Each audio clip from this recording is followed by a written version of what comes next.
John B. Watson, who lived from 1878 to 1958, was an American psychologist often referred to as the father of behaviorism. His work shifted the focus of psychology from introspective methods and the study of consciousness to observable behaviors, emphasizing the idea that psychology should be based on observable and measurable actions. Before Watson, psychology was dominated by introspection, self-observation, and reporting of thoughts and feelings, and structuralism, a school of thought led by Wilhelm Wundt. However, Watson felt that the study of consciousness and mental states was too subjective and difficult to measure scientifically. He proposed that psychology should be a purely objective science, studying behavior in a systematic and observable way. He believed that behavior was influenced by external stimuli and that internal mental states were irrelevant or could not be reliably studied. Watson's most famous quote is, "Give me a dozen healthy infants, well-formed, and my own specified world to bring them up in, and I'll guarantee to take anyone at random and train him to become any type of specialist I might select. Doctor, lawyer, artist, merchant chief, and yes, even beggar, man, and thief, regardless of his talents, penchants, tendencies, abilities, vocations, and race of his ancestors."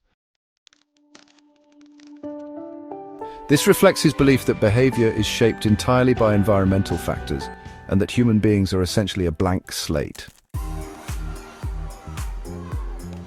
Watson argued that human beings, much like animals, are shaped primarily by their environment and experiences. He rejected the idea of innate behaviors or instincts, emphasizing that behavior is learned through interaction with the environment. This theory laid the groundwork for classical conditioning, a process by which a subject learns to associate a neutral stimulus with a stimulus that naturally produces a response. His ideas were grounded in the work of Ivan Pavlov, a Russian psychologist who discovered classical conditioning with his work on dogs. Watson adopted this concept and argued that human emotions and behaviors could also be conditioned. For Watson, everything could be explained by learning through environmental stimuli and responses. Watson's most famous and controversial experiment is the Little Albert study. The goal was to demonstrate that emotional responses such as fear could be conditioned in humans.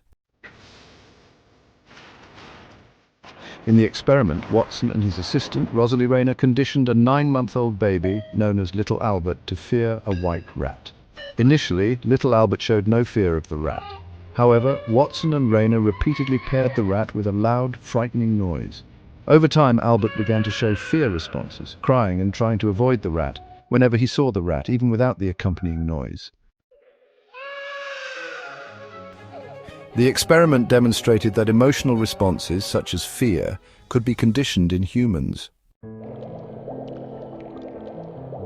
However, the experiment was highly criticized for ethical reasons. Little Albert's fear was never deconditioned, and the long-term effects on the child were never properly studied. Nonetheless, the experiment was significant in demonstrating how classical conditioning could be applied to human behavior. Watson's work had practical applications beyond psychology, particularly in the field of advertising. After leaving academia, Watson became a consultant for an advertising agency where he applied behaviorist principles to consumer behavior.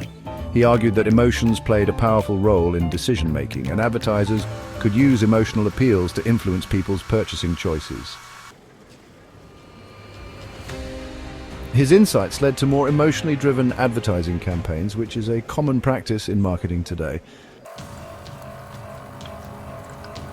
Watson's behaviorism laid the foundation for other important figures in psychology, such as B.F. Skinner, who further developed behaviorist principles with his work on operant conditioning. While Watson's strict behaviorist approach was later challenged, especially by the cognitive revolution in the 1950s and 1960s. His emphasis on empirical research, scientific methodology, and the influence of the environment on behavior remains influential in modern psychology. Although Watson's career as an academic psychologist was short, his ideas greatly impacted both psychology and the study of human behavior. His focus on observable actions has contributed to fields such as behavioral therapy, applied behavior analysis, and learning theory.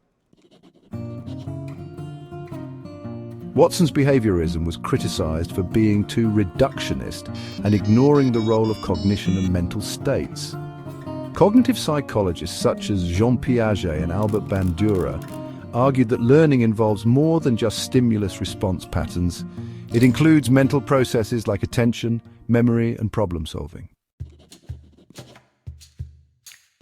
Despite the decline of strict behaviorism in the mid-20th century, Watson's work had lasting impacts on psychology. His ideas contributed to the rise of applied psychology, including the study of behavior in children, education, and mental health. His approach was later incorporated into other psychological theories, including social learning theory via Bandura and cognitive behavioral therapy.